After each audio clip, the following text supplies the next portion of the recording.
గణతంత్ర దినోత్సవాన్ని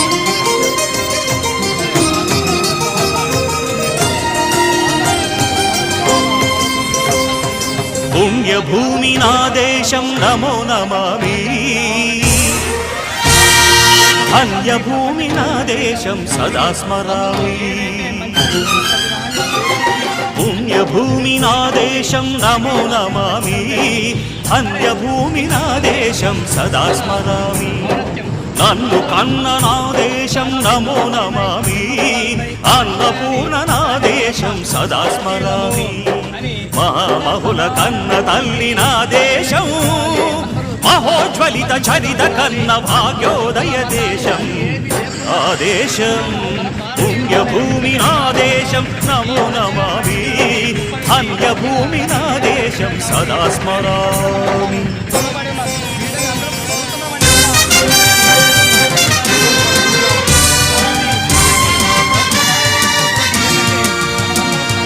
అదిగో ఛత్రపతి భజమెత్తిన ప్రజాపతి, మతోన్మాద శక్తులు చురకత్తులు చడిపిస్తే, మానవతుల మాంగల్యం మంట కలుపుతుంటే, ఆ క్షుద్ర రాజకీయానికి రుద్ర నేతృ రాజ్యాంగం కాబట్టి ఇలాంటి గొప్ప రాజ్యాంగంలో మనం బ్రతుకుతున్నాం కాబట్టి ప్రతి దేశం మన వైపు చూస్తుందని ఈ అవకాశం ఇచ్చినటువంటి ప్రజలు సందర్భంగా మీకు అందరికీ ధన్యవాదాలు తెలుపుతూ జై హింద్.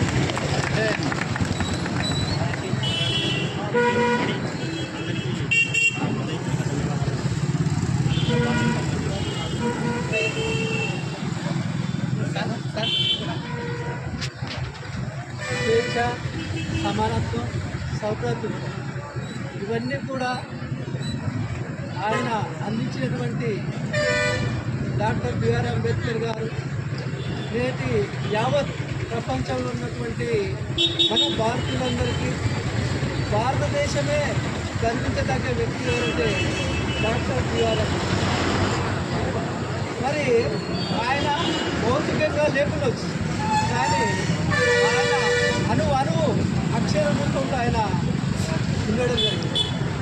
కాబట్టి నేటి యువత కానీ నేటి గ్రామంలో ఉన్నటువంటి ప్రజలు కానీ తెలుసుకోవాల్సింది ఏంటంటే అంబేద్కర్ యొక్క జీవితము, ఆయన పుస్తకాలు, ఆయన ఎలా పోరాటం చేశాడనేది నేటి ప్రతి ఒక్క అంబేద్కర్ యొక్క స్ఫూర్తి విధానాన్ని నేటి ప్రజలందరూ కూడా తీసుకోవాలని నేను ఆశిస్తున్నాను.